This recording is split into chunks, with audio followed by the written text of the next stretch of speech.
আসসালামু আলাইকুম এভরিওয়ান। সব কিছুর আঘাত শুকিয়ে যায়, কিন্তু কথার আঘাত শুকায় না। কথার আঘাত রুহু অবধি পৌঁছায়।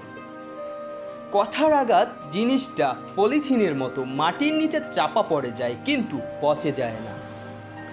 আঘাত সবসময় চোখে দেখা যায় না, কিছু আঘাত কেবল হৃদয়ে ক্ষত রেখে যায়। সবাই জেনে যায় গল্পের শেষে কে কাঁদলো, কিন্তু কেউ বোঝে না শুরুটা কতটা পুরানো ছিল।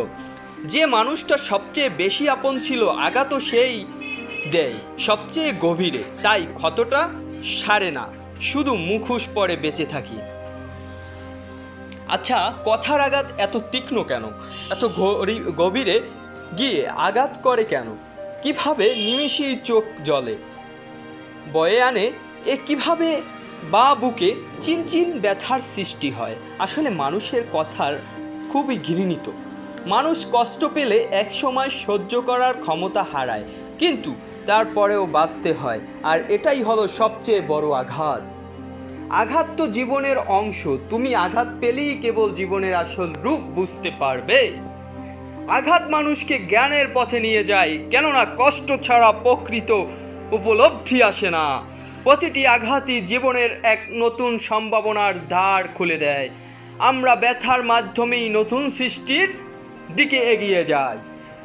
যে আঘাত আমাদের মেরে ফেলে না, সে আমাদের আরও শক্তিশালী করে তোলে। যদি আপনি জীবনে বারবার আঘাত পেতে থাকেন, তবে নিজেকে দোষী ভাববেন না। শুধু মনে রাখবেন যে গাছটির ফল সবচেয়ে মিষ্টি, সে গাছে মানুষ পাথর ছুঁড়ে বেশি। দেহ আঘাত করলে যদি মানুষের মনের আঘাত কমতো, তাহলে নিত্য নতুন হাজার হাজার মানুষ দেহকে আঘাত করত। জীবনে যত আঘাত তত শিক্ষা। আঘাত না পেলে জীবনে আসল শিক্ষা ও আসল মানুষ চেনা যায় না। শারীরিক আঘাত মানুষকে কিছুদিনের জন্য কষ্ট দেয়, কিন্তু মানসিক আঘাত মানুষকে সারা জীবন কষ্ট দেয়।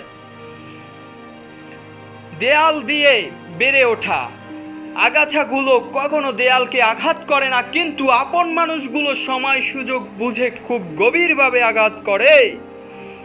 কথা হলো আয়না। যদি তুমি নরম কথা বলো, তবে তোমার প্রতিচ্ছবি হবে সুন্দর। আর যদি কঠোর কথা বলো, তবে আঘাতের প্রতিচ্ছবি ফুটে। মানুষের অধিকাংশ ভুল হয় তাদের জিহ্বার কারণে। যার জিহ্বা নিয়ন্ত্রণে আছে সে সফল। মানুষের অধিকাংশ ভুল তারা স্বীকার করতে চায় না, কিন্তু তাদের ভুল আছে, তাদের স্বীকার করতে হবে। শারীরিক আঘাত মেনে নেওয়া যায়, কিন্তু কারো কথার আঘাত নেওয়া যায় না মেনে। কথার আঘাত এতটাই ভয়ানক যে কথা দিয়ে আঘাত করে আর শারীরিক আঘাতের প্রয়োজন পড়ে।